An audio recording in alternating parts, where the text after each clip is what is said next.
como les había anunciado, hoy día queremos hablar de un tema muy interesante, que son las agronovedades.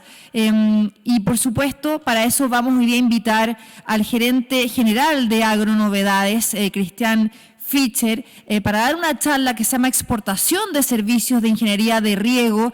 Él además tiene vasta trayectoria en este ámbito, es ingeniero civil hidráulico de la Pontificia Universidad Católica de Chile y es empresario. Así que le doy un fuerte aplauso a Cristian Fischer y lo invitamos acá a exponer. Cristian, por favor.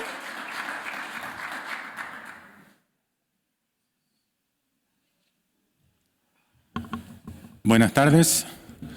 Me invitaron a contarles un poco la experiencia que hemos tenido nosotros trabajando, saliendo fuera de las fronteras de nuestro país.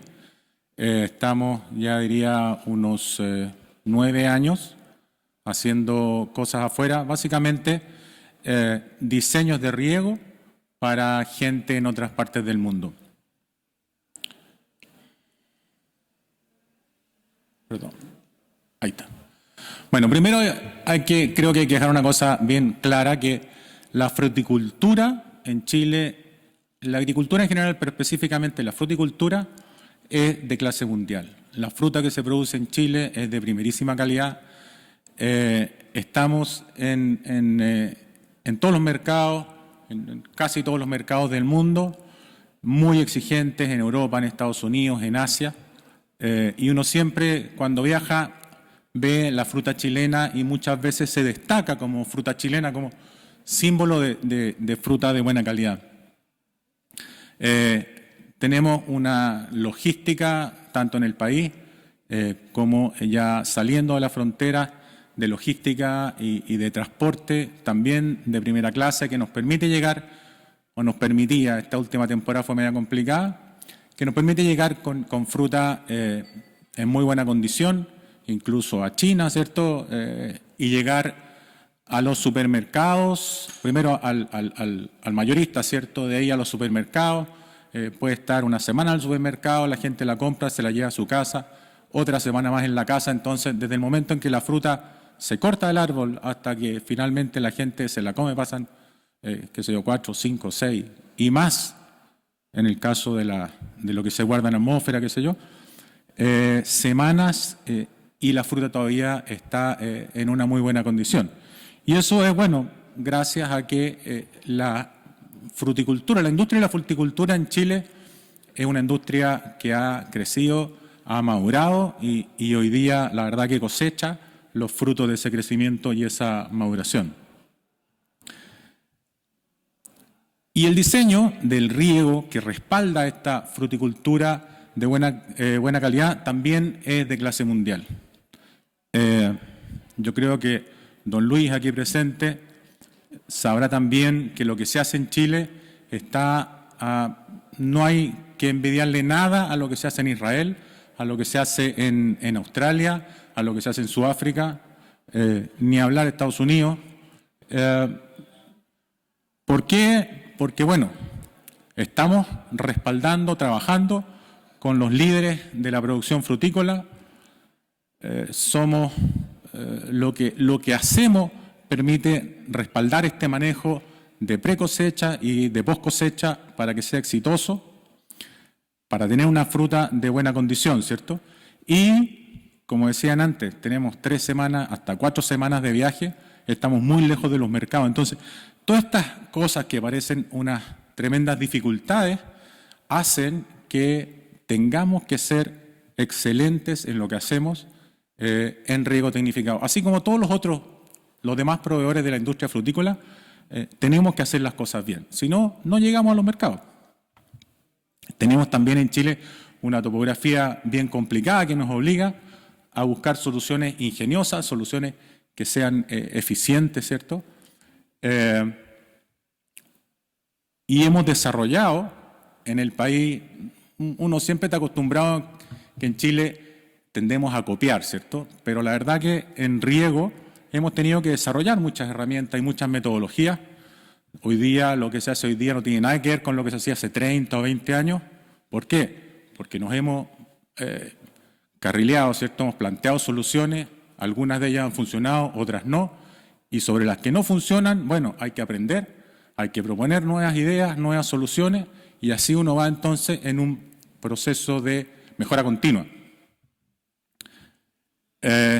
Evidentemente, la escasez de agua es algo que pega y nuevamente es una exigencia más que nos obliga a ser ingeniosos, ser buenos, buscar buenas soluciones. Perdón. Decía eso, que estamos al mismo nivel de Israel o de Sudáfrica.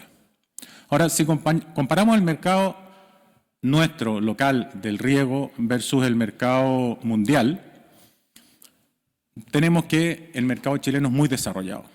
Aquí una característica particular del mercado chileno es que el mercado es dominado, el mercado del diseño y la instalación es dominado en general por empresas locales. En el resto del mundo uno ve que los grandes fabricantes de elementos de riego son los que lideran el diseño y la instalación, sobre todo los proyectos más grandes. En Chile eso no ocurre, producto de una serie de razones, y tenemos muchas empresas, muchas de ellas de muy buena calidad, que competimos, yo me incluyo, por los proyectos, por los mejores clientes, en fin. Y por otra parte, como es normal en la economía, los márgenes de comercialización son cada vez más estrechos, las condiciones más difíciles, el agua más escasa, la energía más cara, y tenemos que, nuevamente, apretar, cerrar los ojos, ¿cierto?, buscar soluciones, ser eficientes, proponer ideas, y este mercado exigente nos obliga a hacer eso. En muchos países, el diseño de riego es algo que no vale mucho, que no se valora. ¿Por qué? Porque el que instala dice, no te preocupes, el diseño lo hacemos nosotros. ¿Ok? Y algo que no se valora, evidentemente, uno no puede esperar que sea de la mejor calidad. En general, esos diseños son de un nivel más bien escaso. Aquí, nuevamente, metemos ingeniería, metemos idea, metemos cuidado, todas las empresas estamos tratando siempre de ser mejor que el del lado, entonces nos obliga a hacer buenos diseños. Bueno, y personalmente en el caso de Agronovedades, nuestra fortaleza está en la ingeniería, es lo que mejor manejamos, nos hemos ido especializando en proyectos difíciles, alto en cerro, en fin, impulsiones, cosas complicadas, y lo lógico era salir afuera a ver cómo nos iba a aplicar esta capacidad de hacer cosas difíciles afuera. Entonces, empezamos en Estados Unidos, en Indonesia, luego fuimos a Brasil, a Colombia, a Guatemala. De hecho, en Guatemala, ProChile nos ayudó, nos dio un empujón importante. Participamos de una rueda de negocio allá, de una feria muy interesante. La verdad que es muy valioso el aporte de ProChile en este tipo de cosas. Y ahora estamos explorando el resto de Centroamérica. Tenemos intenciones ya claras de un proyecto grande en Panamá. El Salvador se ve interesante, Honduras también, Costa Rica. Costa Rica está un poco más dedicado al turismo que a la agricultura, pero en fin, también hay proyectos interesantes. México es algo que el tema de seguridad da un poco susto, pero yo decía lo mismo de Guatemala, hasta que puse un pie en Guatemala y la verdad que hoy en día yo diría que Guatemala es más seguro que estar en Chile.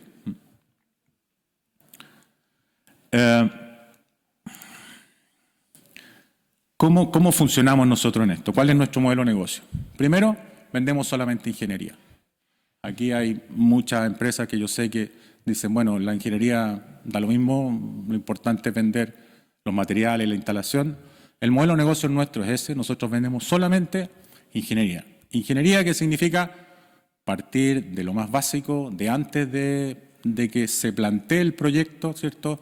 Ver la fuente de agua, ver la topografía, plantear cómo se va a mover esto, dónde se va a acumular, cómo se va a subir, cómo se va a distribuir.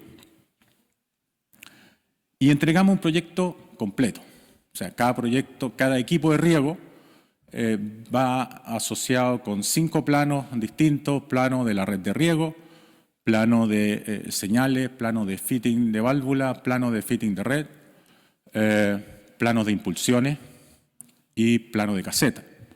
Entonces, es un proyecto bien afinado, bien completo, muy revisado. Hay un proceso de 2 revisiones, una revisión normal y una revisión cruzada, porque una cosa es equivocarse y que te faltaron un par de fitting aquí y lo pones en una camioneta y lo llevas a terreno.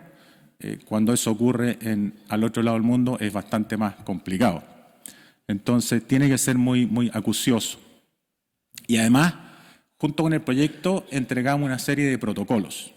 Protocolos como de seguridad, seguridad de las personas, manejo y almacenamiento de materiales, cómo acopiarlo, qué es lo que hay que tener cuidado, qué es lo que no. Protocolos de instalación de tuberías, de instalación de válvulas, de instalación de señales eléctricas, de instalación de tableros eléctricos, de instalación de bombas y filtros. Un protocolo también de la puesta en marcha, lavado, regulación de presiones, verificación de fuga y de todo el mantenimiento que corresponde a un equipo de esto. Entonces, aparte de los planos que entregamos todos los catálogos, manual de uso y mantenimiento, en fin. Si hace falta, hacemos todo el proceso llamado propuesta, bases técnicas, bases administrativas, llamado a las empresas, calificación de propuestas y asesoría en la toma de la decisión. Y es súper importante para nosotros tener un supervisor o un inspector técnico durante todo el periodo que dure el montaje. De nuestro punto de vista, es una condición sine qua non. ¿Por qué? Porque no nos interesa que un proyecto bien concebido, bien diseñado, bien entregado, incluso bien comprado, se instale mal. Entonces, para nosotros es fundamental este acompañamiento durante el montaje, que no es la idea de que sea un ogro, ¿cierto?, que está ahí encontrando todo malo, sino es asegurar que el proyecto se va a construir como se diseñó. Y luego, el aseguramiento de calidad es un proceso que se sigue una vez que el sistema ya se puso en marcha, entregó, está todo funcionando, y vamos entonces parte por parte. Hay un protocolo especial para eso, verificando que las presiones en la bomba son las que corresponden, el consumo eléctrico, que el retrolavado del filtro se hace como corresponde, que los programadores están todos configurados y programados como corresponde, que el sistema de fertirrigación funciona como uno espera, y luego en la red que no haya fuga, que no haya válvulas goteando, que las válvulas abren y cierran remotamente como corresponde, y que los emisores entregan el caudal que corresponde dentro de los parámetros, ¿cierto?, de presión y de tiempo de diseño. Les cuento un poco qué es lo que hemos hecho. Indonesia es un país maravilloso, precioso, con unas playas. Esta playa quedaba a 4 kilómetros de donde estábamos instalando el sistema, entonces los fines de semana eran todo el día ahí. Hicimos un proyecto de clavo de olor para la Philip Morris, la fábrica de cigarrillos.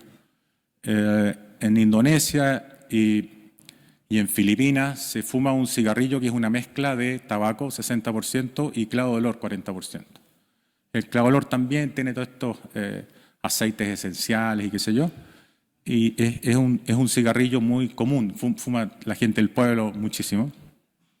Y el mercado del clavo de olor en Indonesia es un mercado súper complejo. De hecho, hay 6 millones de productores, 2 millones de comercializadores. Entonces, los precios varían de un año a otro, la disponibilidad varía de un año a otro, la producción.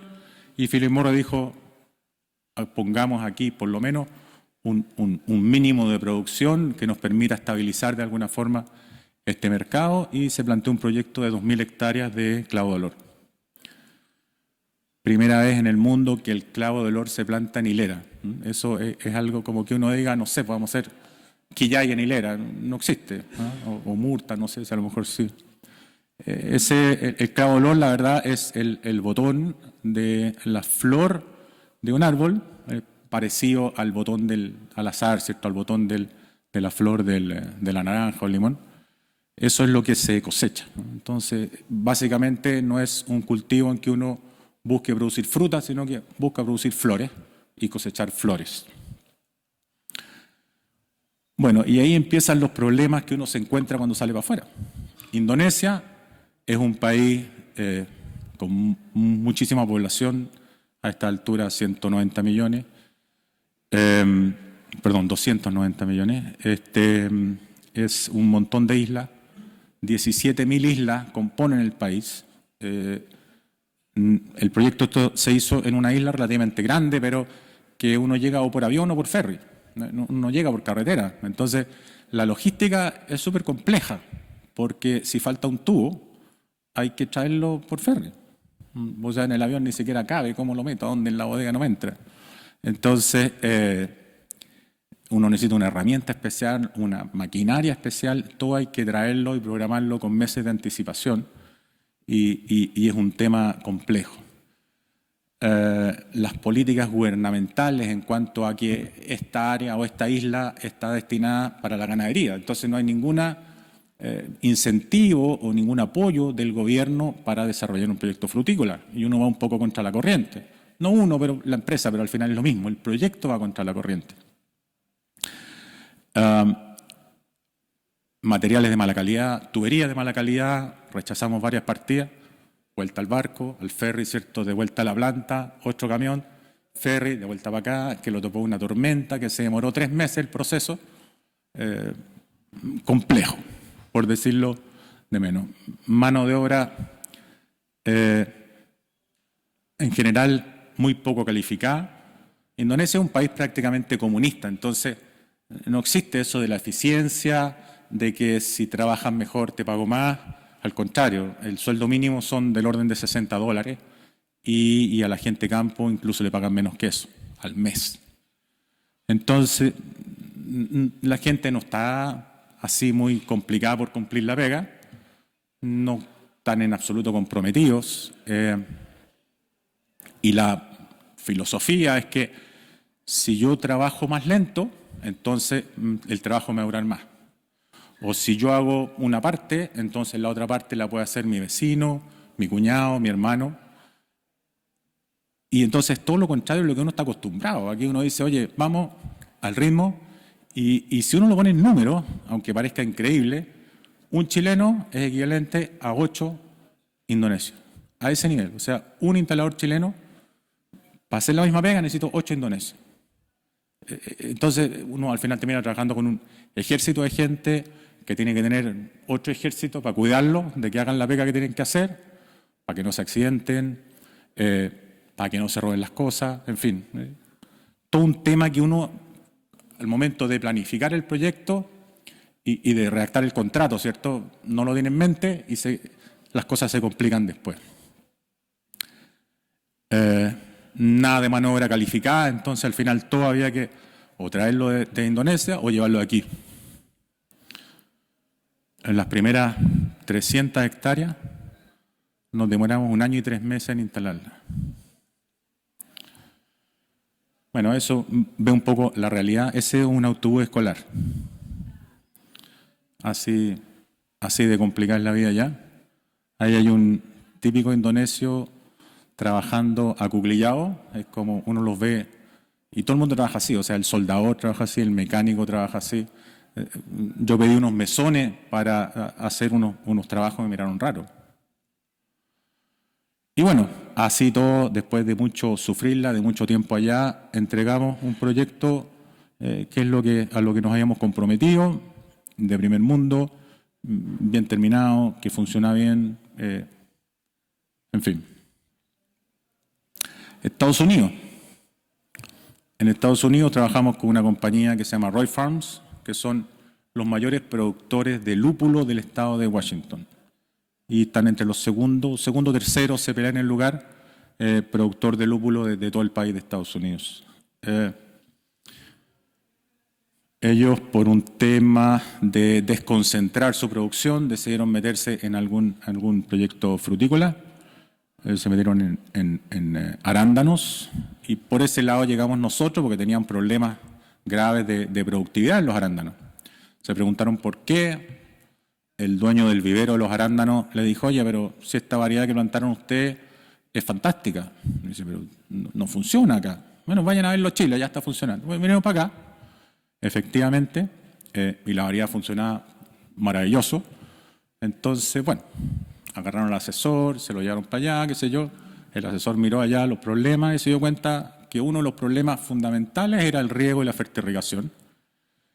Y bueno, ya nos llamaron, ahí llegamos nosotros. Y efectivamente, es curioso, pero yo llevo 30 años ligado al riego. Lo primero que aprendí es lo que los dueños de la empresa habían traído de Estados Unidos para acá. La forma como ellos diseñaban, hace 30 años, la importamos aquí, copiado por cierto, y desde hace 30 años hasta ahora hemos inventado 10 veces la rueda y las cosas hoy día se hacen de una forma absolutamente distinta que hace 30 años. Pero en Estados Unidos la siguen haciendo igual. Y eso uno lo ve, es típico de los americanos. Tienen un problema, buscan una solución, meten inversión, desarrollo, qué sé yo, encuentran una solución y de ahí para adelante es copy-paste, copy-paste, copy-paste, y nadie se preocupa de mejorar. Que es todo lo contrario aquí. Aquí pasamos en procesos de mejoramiento continuo, mejorar nuestra oferta, porque tenemos mucha, lo que les comentaba al principio, mucha competencia, y eso nos obliga a ser competitivos y a desarrollar cosas. Y eso entonces nos posiciona en una situación de ventaja frente a muchos países, la realidad del riego en muchos países. Ahí tenemos arándano, ahí tenemos lúpulo, no sé si conocen el cultivo de lúpulo, se cultiva unos parrones de 5 metros de altura, del alambre se cuelga un cordelito y la planta va trepando, así como la planta del poroto o el espárrago, qué sé yo, trepa y eso todavía no ha llegado bien arriba, así es como se cultiva.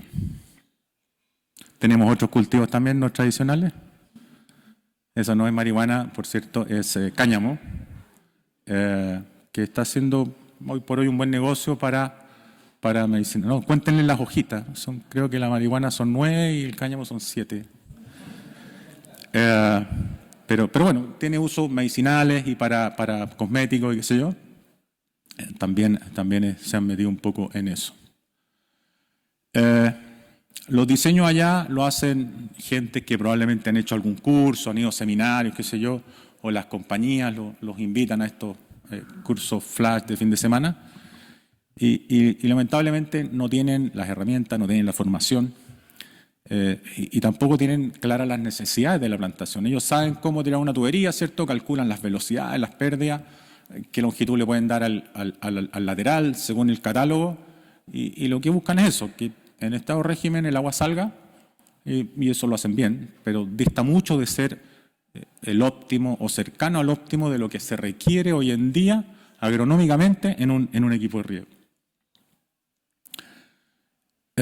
Hemos aplicado nuevos conceptos, nuevos materiales para resolver los problemas específicos que al mismo tiempo hemos ido detectando. O sea, esto es ir allá, hacer una prospección de lo que hay, encontrar los problemas y plantear soluciones.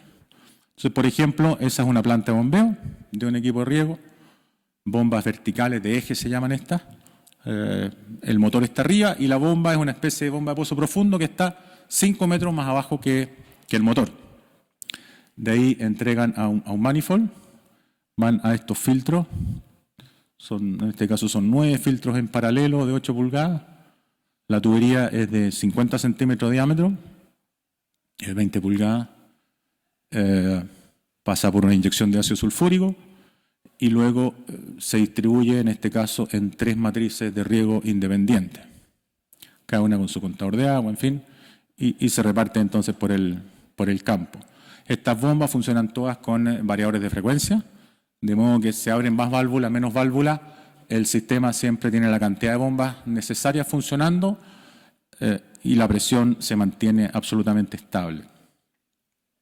Ahí hay equipos de inyección de fertilizantes, son equipos diseñados especialmente para fertilizantes orgánicos, en este caso una plantación orgánica. No es el típico inyector de fertilizante con la válvula FIP, sino que es algo diseñado especialmente para estos proyectos. Colombia y Guatemala es más o menos lo mismo. Paltos en ladera es lo que se busca. Ni en Colombia ni en Guatemala, ahí entrando era último, pero en general son países donde llueve bastante y la cultura del riego no existe. O sea, ¿para qué va a regar si llueve? Tenemos agua todo el año. Bueno, la realidad es que no es así.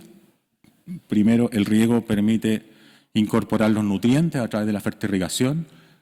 Y segundo, hay 6 meses o 4 meses o 5 meses, depende de la zona, donde llueve poco. Y la planta se estresa y tiene problemas de calibre y tiene problemas de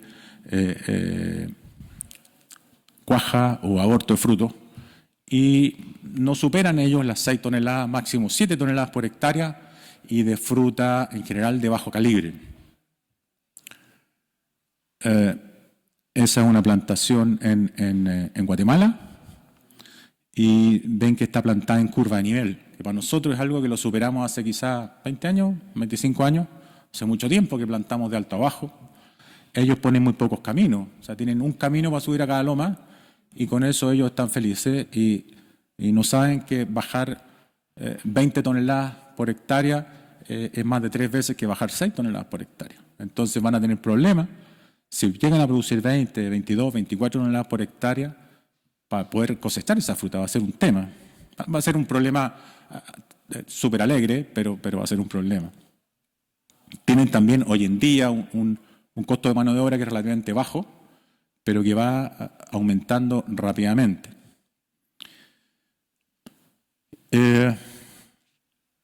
Y bueno, las compañías en Guatemala lo que ocurrió es que nos contactaron para que nosotros revisáramos y diéramos una recomendación respecto de 4 diseños alternativos que le habían presentado para esta finca, le llaman allá, para este campo de 200 hectáreas. Y bueno, ok, llegamos a un acuerdo, nos mandaron los diseños y la verdad es que, sorry, pero ninguno funcionaba. O sea, ni siquiera que uno fuera mejor que otro. Ninguno era técnicamente factible. Se le reventaban los tubos, se le reventaban las válvulas, filtros de arena con 120 metros de presión, problemas de uniformidad volumétrica increíble, válvulas subdimensionadas, sistemas de control que no funcionaban. En fin, no es que uno era mejor que otro, o sea, ninguno pasó el umbral mínimo aceptable para eso. Hicimos varias propuestas, le dijimos, mira, llamemos de nuevo a propuestas, ¿cierto? A empresas con más experiencia, con más prestigio, o tomemos una de ellas y démosle todas las instrucciones para que lo hagan bien, o hacemos el diseño nosotros. Finalmente ellos se decidieron por que nosotros le hiciéramos el diseño y bueno, en eso estamos. Este proyecto ya se entregó, se supone que se empieza a instalar ahora en noviembre, octubre, noviembre debería comenzar la instalación y tenemos que mandar el supervisor a hacerse cargo allá y todo eso. Es curioso porque esta planta que aparece ahí al centro está plantada sin riego.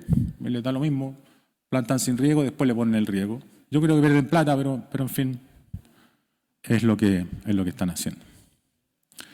Ellos tienen, por ejemplo, esto es muy común, le llaman cola de coche.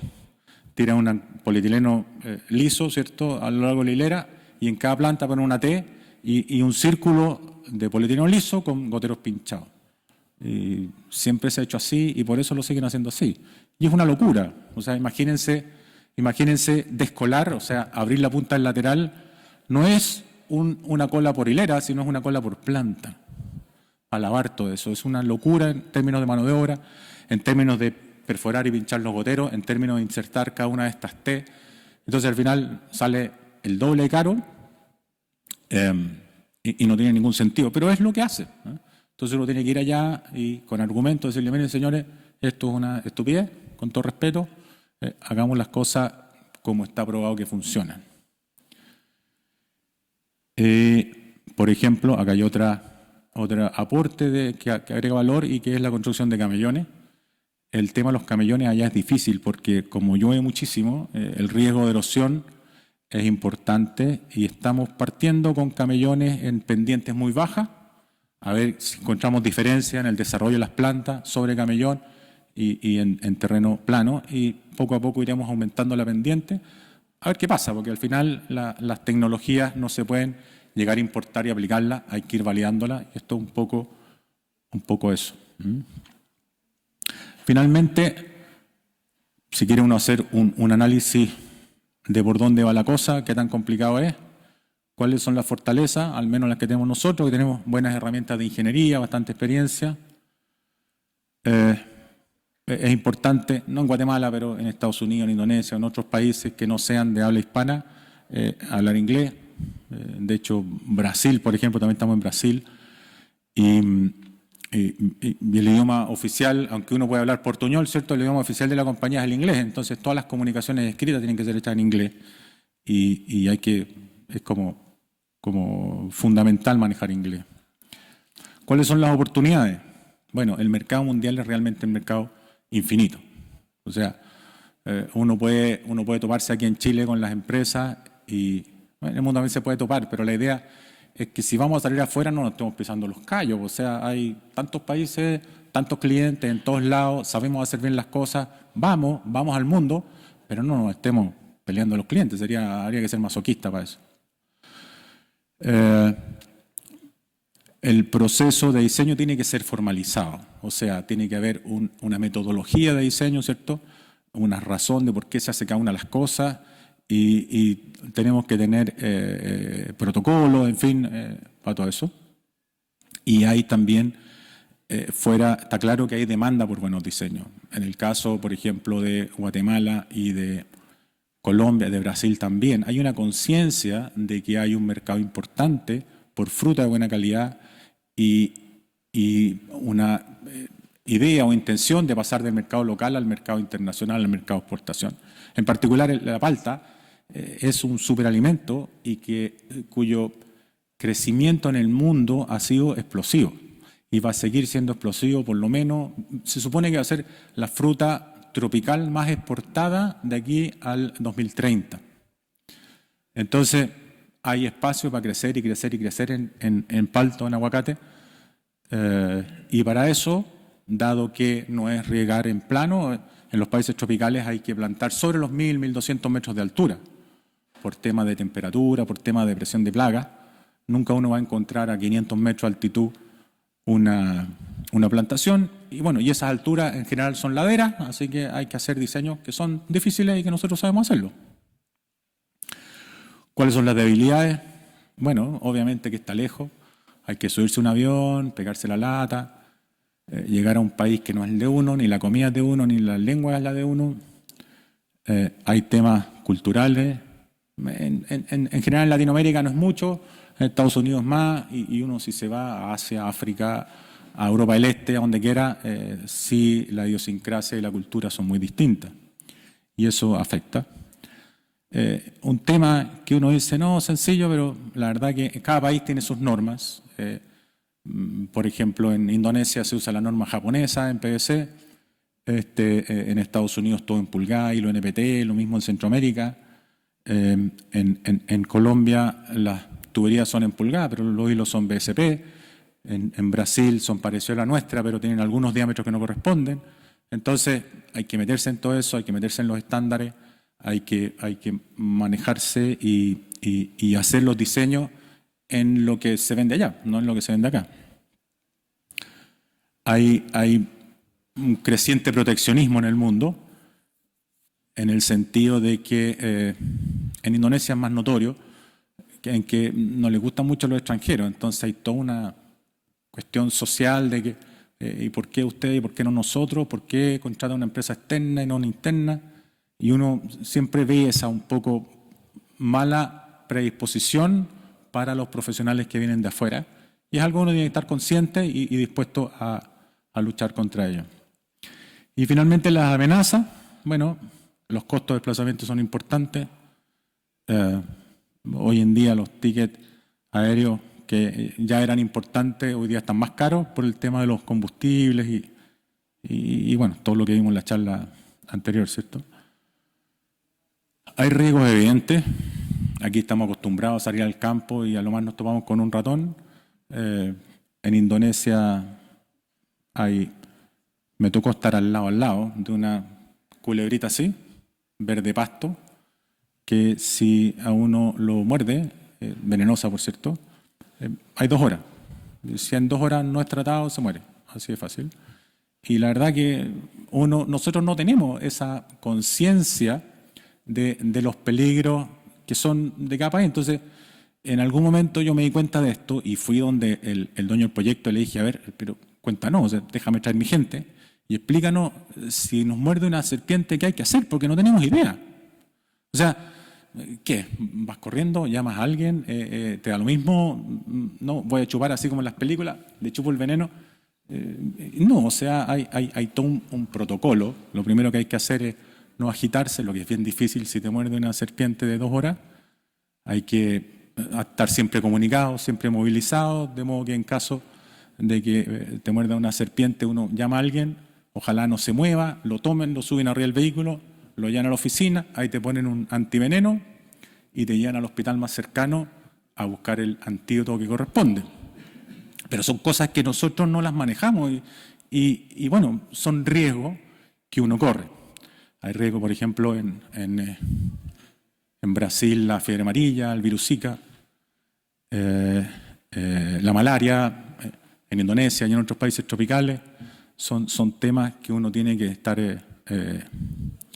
claros que los enfrenta. Y bueno, y se mueve probablemente en países que son menos civilizados que los de uno, el riesgo de sufrir accidentes porque no están las medidas de seguridad, porque no está la cultura, porque los caminos son más angostos, porque los tipos son más rajados, en fin, son temas que son amenazas al proyecto. Hay costos familiares que son importantes. De hecho, yo me pasé las bodas de plata en Indonesia, he pasado varios cumpleaños afuera, Semana Santa, bueno, uno está fuera de la casa un mes y la familia se resiente, la relación se resiente. Son cosas, la gente de Westcon lo tiene re claro, cosas que al final cuestan. Y bueno, otra amenaza, no sé si debilidad o amenaza, son las políticas tributarias. Chile tiene algunos tratados de doble tributación, pero son más bien escasos. Por ejemplo, lo que uno hace en Estados Unidos paga de partida ya un 30% de impuestos y luego uno le dice, ¿qué está vendiendo usted? No, yo vendo servicios. Ah, servicios, entonces paga un 30% más. Oye, ¿no? O sea que sí. Y luego, ya, se vino con poca plata que quedó, entra aquí y tiene que pagar de nuevo. Y es un tema, lo de las políticas tributarias. Bueno, cuando uno empieza a trabajar afuera y ya empieza un poco a abrir, ¿cierto? Y a instalarse en otro mercado, hay que empezar a pensar en definir cuál es la mejor estrategia tributaria para eso. Y eso es. Quería finalmente decir que cuando uno está, digamos, uno entra, por ejemplo, Guatemala. Entramos a Guatemala, empezamos a trabajar con un cliente, estamos en relaciones con otro. Entonces, lo primero que tiene que hacer uno es, primero, inscribir las marcas. Segundo, registrar todos los protocolos formales que tengan como propiedad intelectual. Porque, oye, si a veces son más pillos afuera que aquí, pues, entonces uno tiene que ir ordenado con eso y de repente invertir un poco de dinero, pero asegurar que todo lo que uno está llevando, que al final es conocimiento, ¿cierto? Al final lo que uno vende es conocimiento. Y ese conocimiento es bueno que quede formalizado, que quede registrado y protegido. Eso es. Muchas gracias.